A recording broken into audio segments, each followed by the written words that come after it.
Retour au moteur. Une fois le Vulcain assemblé, il est installé et branché dans un bâtiment pour être testé dans les conditions réelles de décollage. Les équipes sont regroupées dans une salle de contrôle pour une procédure longue de plusieurs heures, car de nombreux paramètres doivent être pris en compte avant l'allumage. Moins 10 secondes, couleur allumée.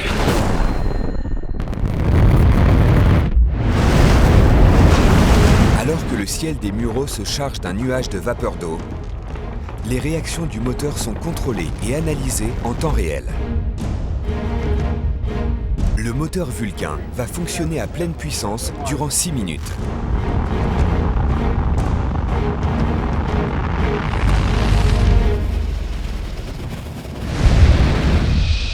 Il faut ensuite étudier toutes les données. Pour que le test soit validé, le moteur Vulcain doit réagir parfaitement à tous ses essais.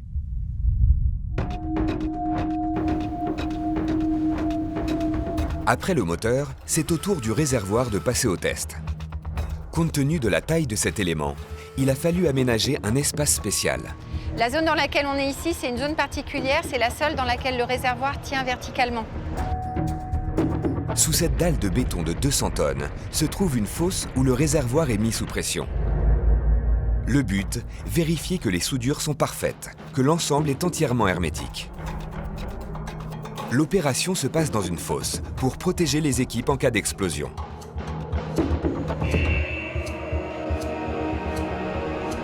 Une fois testé, le réservoir est extrait. L'opération est extrêmement délicate. Les techniciens déplacent un objet de la taille de l'obélisque de la place de la Concorde, aussi fragile qu'une tasse de porcelaine. Le déposer sur le support de transport demande une précision chirurgicale. L'immense réservoir n'est maintenu que par 2 petites attaches.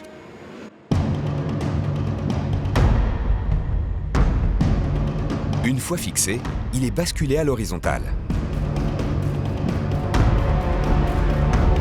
Le réservoir est ensuite transféré dans un autre bâtiment pour passer à une phase primordiale, l'isolation.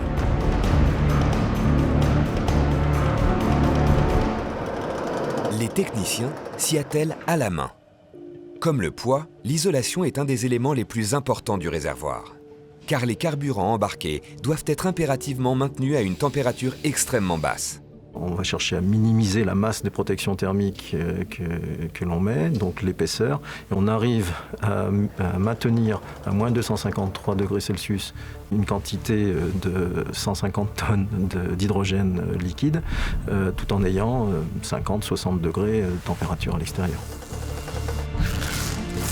C'est donc un isolant ultra performant qui est placé sur le réservoir. Préalablement, le réservoir est recouvert d'une couche de tissu de verre précollé. Avant que cette colle ne sèche, les techniciens ont 4 heures pour couvrir une surface équivalente à un terrain de tennis. Afin d'optimiser le poids de la fusée, les ingénieurs ont pensé à tout. Le côté hydrogène du réservoir, on l'isole avec une épaisseur de 21 mm puisque c'est le côté le plus froid du réservoir. Côté oxygène, donc O2 oxygène de l'autre côté, donc on isole avec une épaisseur de 15. Mine de rien, cette différence de 6 mm permet un énorme gain de poids. En tout, il faut 10 mois pour fabriquer un réservoir comme celui-ci.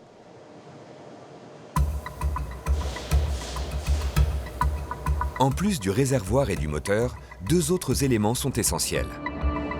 Tout d'abord, le bâtimoteur.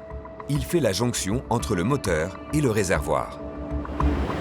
Notre bâtimoteur, prêt à l'emploi. Alors prêt à l'emploi, ça veut dire quoi? Prêt à accueillir le moteur Vulcain 2 sous la partie basse et positionner le réservoir cryogénique au-dessus. Cette pièce importante est fabriquée aux Pays-Bas.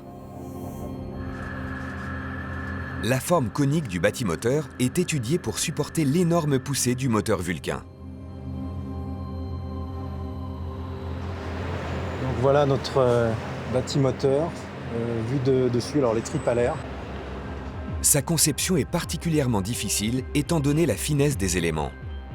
Il doit être à la fois léger et d'une robustesse à toute épreuve.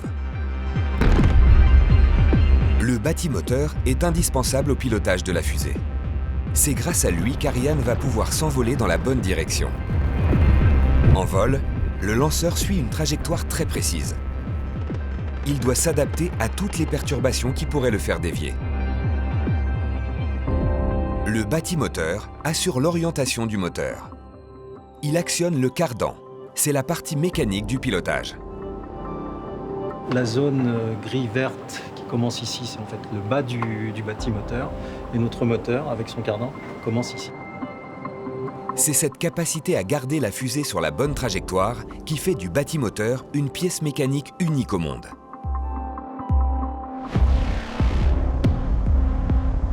Dernière pièce de l'étage principal, la jupe interétage. Elle se situe en haut du réservoir. Bien, on est ici au niveau de la jupe interétage, la pièce qui se trouve en fait entre les deux étages du lanceur, l'étage inférieur qui se trouvera en dessous et l'étage supérieur, le troisième étage de la fusée.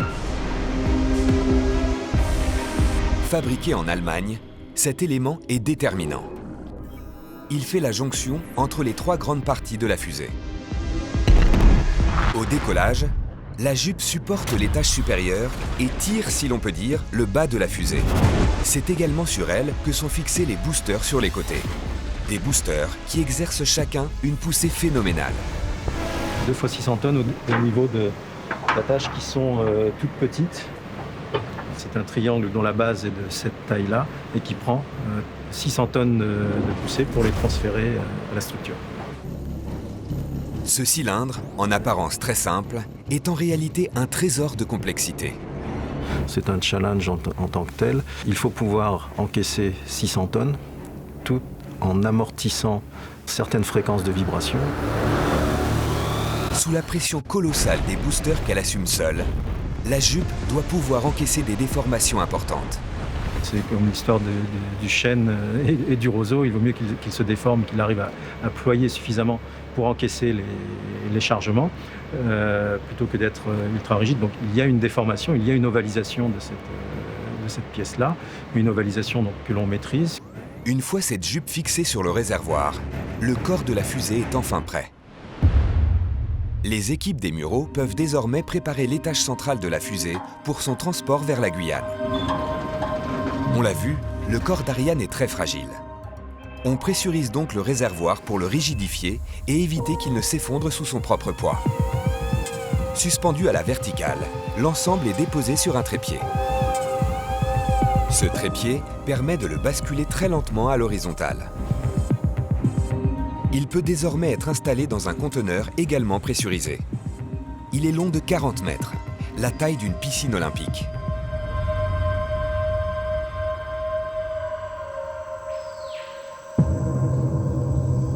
Ariane est avant tout un fleuron français. Mais toutes les parties du lanceur ne sont pas fabriquées chez nous. Comme Airbus, c'est aussi un projet européen. Exemple, ces techniciens en Allemagne. Ils fabriquent le moteur de l'étage supérieur qui servira en fin de mission à propulser les satellites vers leur orbite finale. Les pièces du lanceur sont acheminées au port du Havre, depuis Livourne, Brême, Rotterdam. Elles sont chargées sur un même cargo. Commence alors un trajet de 8000 km. Elles doivent arriver sur la base de Kourou 1 mois et demi avant le décollage. Après 2 semaines de voyage, ce cargo achève sa traversée de l'Atlantique. Il accoste au port de Kourou.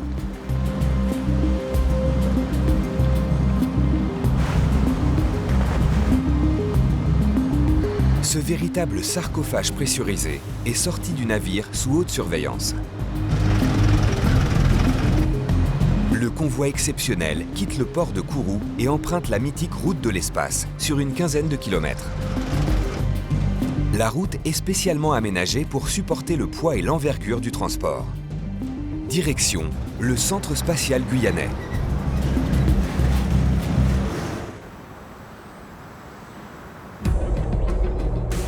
La base spatiale de Kourou est française. C'est la seule base de lancement européenne et c'est la plus grande au monde, devant Baïkonour pour les Russes et Cap Canaveral pour les Américains. Elle fait 700 km², soit 7 fois la surface de Paris. Sur cette superficie immense sont répartis différents bâtiments. Les deux premiers sont dédiés à l'assemblage et à la préparation des boosters. Des boosters qui rejoignent ensuite le bâtiment d'intégration que l'on appelle le BIL.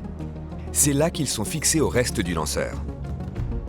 La fusée est alors acheminée vers le bâtiment d'assemblage final, le BAF.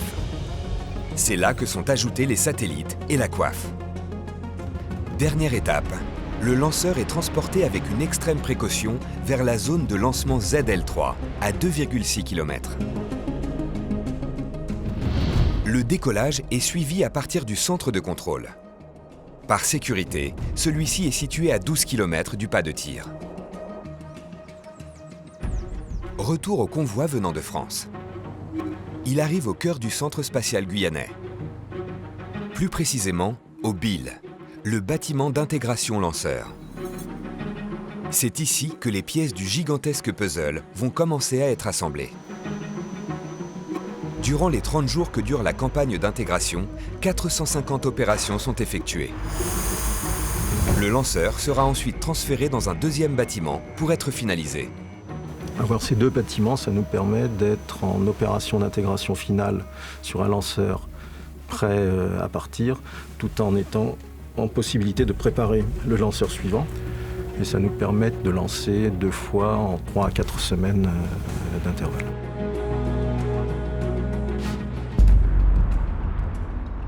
Nous sommes à 20 jours du lancement. Les 2 boosters d'Ariane font leur entrée au BIL. Ils glissent sur des rails spéciaux. Une opération à haut risque, car la moindre étincelle peut les transformer en bombes de plus de 500 tonnes. Des boosters qui, eux aussi, sont le fruit d'une coopération européenne. Les éléments du booster viennent de toutes les parties de l'Europe. On commence à construire l'enveloppe métallique de ces boosters en Allemagne. Et on constitue ce qu'on appelle l'étage EAP, l'étage d'accélération à poudre, complètement en Guyane. Les boosters sont parfois testés avant leur intégration. Unité, feu. Pour soulever dans les airs les 780 tonnes d'Ariane 5, le moteur Vulcain 2 a besoin de leur puissance. Ils assurent un surplus de poussée exceptionnel, 600 tonnes chacun. Les boosters sont des pièces de 3 mètres de diamètre et 31 mètres de hauteur. Ils sont remplis de 237 tonnes de poudre chacun et sont fixés de part et d'autre de la fusée. Ils sont comparables à 2 énormes pétards. Leur allumage est irréversible. Les 2 boosters sont d'énormes systèmes pyrotechniques. Vous imaginez bien qu'avec cette puissance, on prend des mesures de précaution draconiennes pour ne jamais déclencher l'allumage de ces systèmes. Au décollage, un bruit assourdissant retentit, suivi d'un crépitement spécifique. Ariane a ce bruit caractéristique au décollage qui vient de sa propulsion à poudre. Alors, je ne vais pas prendre l'image du feu d'artifice, mais c'est de la pyrotechnie, c'est un petit peu de la même nature en fait. À raison de 4 tonnes de poudre consommée à la seconde, la fusée s'allège très vite. La poussée des moteurs restant la même, elle accélère très rapidement. Les boosters ont cette fonction-là que de faire sortir le lanceur de l'atmosphère.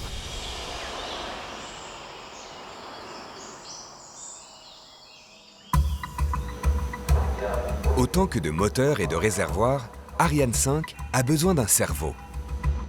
Car une fusée ne se téléguide pas depuis le sol. Elle se pilote elle-même automatiquement. Et c'est dans l'étage supérieur de la fusée que ce cerveau est logé. Et bien sûr, son système électronique doit résister à toute épreuve, car il va fonctionner dans des conditions extrêmes.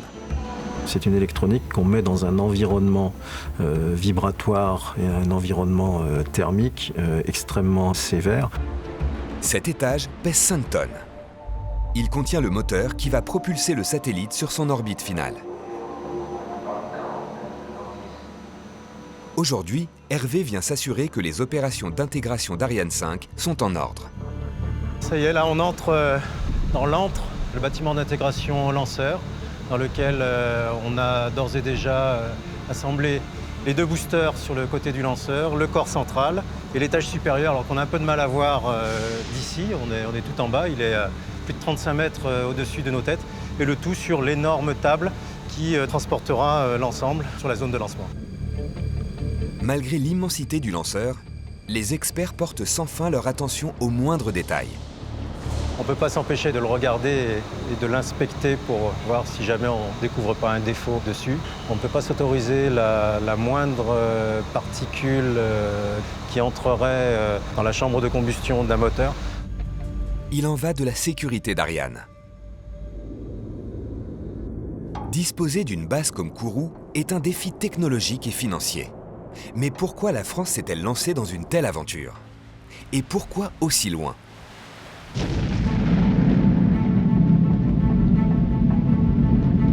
Tout commence dans les années 60.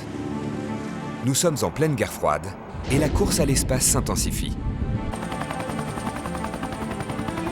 Le général de Gaulle, alors au pouvoir, refuse de laisser le monopole aux deux superpuissances soviétiques et américaines. La France a voulu se doter d'un accès autonome à l'espace. Accès autonome à l'espace, c'est un lanceur, une base de lancement. Les travaux débutent en 1965.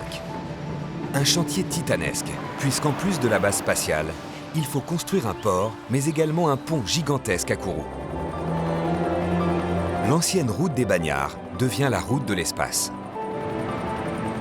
Une ville entière sort de terre pour accueillir la future base aérospatiale. Plus de 2500 personnes y travaillent sans relâche pendant 3 ans. Mais pourquoi le choix de ce site? Pourquoi avoir choisi Kourou aux portes de l'Amazonie? Plusieurs raisons expliquent cette décision. Tout d'abord, les conditions climatiques y sont optimales. Peu de tremblements de terre, de cyclones, de foudres. C'est capital. Le territoire est immense et peu peuplé. Côté est, où partent les lanceurs, c'est l'océan. Certains éléments de la fusée tombent en mer. Cela réduit les risques pour les populations. Kourou est également proche de l'équateur. Ainsi, les lanceurs profitent au maximum de la rotation terrestre. À cet endroit, la vitesse relative est la plus grande. C'est ce qu'on appelle l'effet de fronde. Des avantages indéniables face aux autres nations. Des atouts à la fois géographiques et politiques. On peut mener des opérations de lancement avec un grand niveau de sécurité. Et puis, c'est français, donc territoire national français et européen, ce qui permet l'autonomie d'accès et le contrôle politique de la zone. Un choix qui a placé la France en pole position sur le marché des lanceurs. Nous sommes à 15 jours du décollage. L'étage principal est terminé. La fusée part pour le bâtiment d'assemblage final. C'est ici que la partie la plus importante du lanceur est ajoutée. L'étage supérieur, avec sa coiffe qui contient les satellites. Car il ne faut pas l'oublier, toutes les équipes à Kourou ont un objectif unique.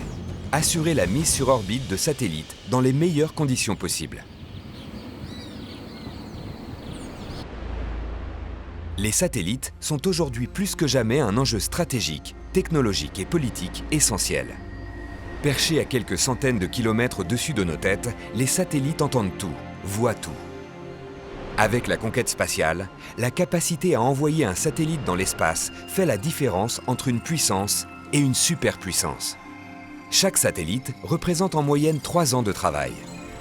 Ces bijoux de technologie ont un coût considérable qui peut atteindre plusieurs centaines de millions d'euros.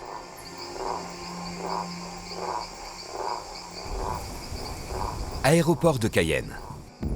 Ce soir, un satellite est livré. Il est si imposant qu'il a fallu affréter le plus gros avion du monde pour son transport, un Antonov. Le satellite est enfermé dans son écrin pressurisé et ventilé. Nous équipons nos remorques et nos camions de capteurs de choc pour démontrer aux clients que pendant le transport routier de leur satellite, nous n'avons pas exposé le satellite à des chocs au-delà d'une certaine limite, et cette limite est assez basse. Le satellite est emmené dans un bâtiment spécial. À son arrivée, il n'est pas apte au vol. Il doit être minutieusement vérifié et configuré avant sa mission. À partir de ce moment-là, la campagne démarre. On a au bout du planning une date de lancement qu'il faudra tenir. Et donc, on n'a pas de place pour l'improvisation. Chaque satellite est un objet fragile, complexe et surtout unique. On a lancé des satellites qui faisaient une vingtaine de tonnes. Contrario, j'ai un jour un client qui est venu avec son satellite dans sa main. Parce que c'est ce qu'on appelle un nanosatellite qui faisait 1 kg, qui était dans sa boîte et qui me l'a amené comme ça. La délicate mission d'Ariane sera véritablement accomplie lorsque ce satellite sera déposé sur son orbite.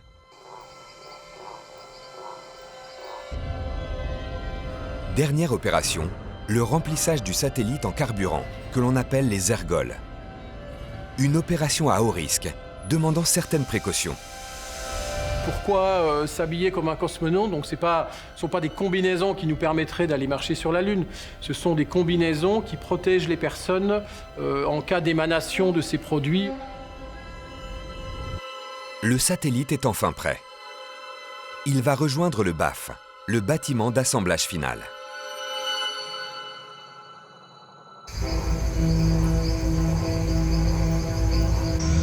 Le satellite pénètre dans le BAF, cette immense cathédrale.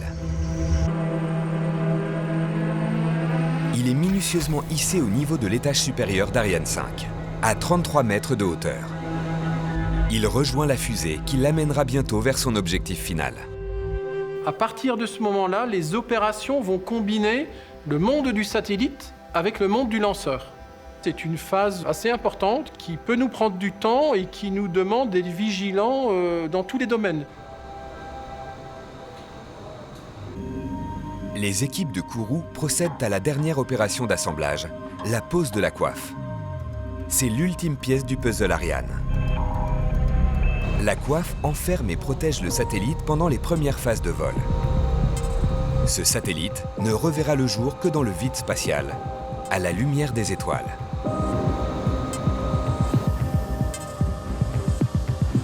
Le rôle de la coiffe, protéger les satellites de la résistance à l'air au moment du décollage.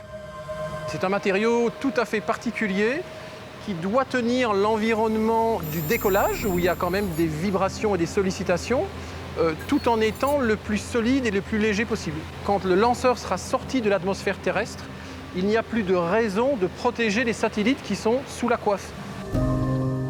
3 minutes après le décollage, la coiffe se sépare en deux et retombe sur Terre. Le lanceur poursuit sa trajectoire, allégé de cette masse devenue inutile.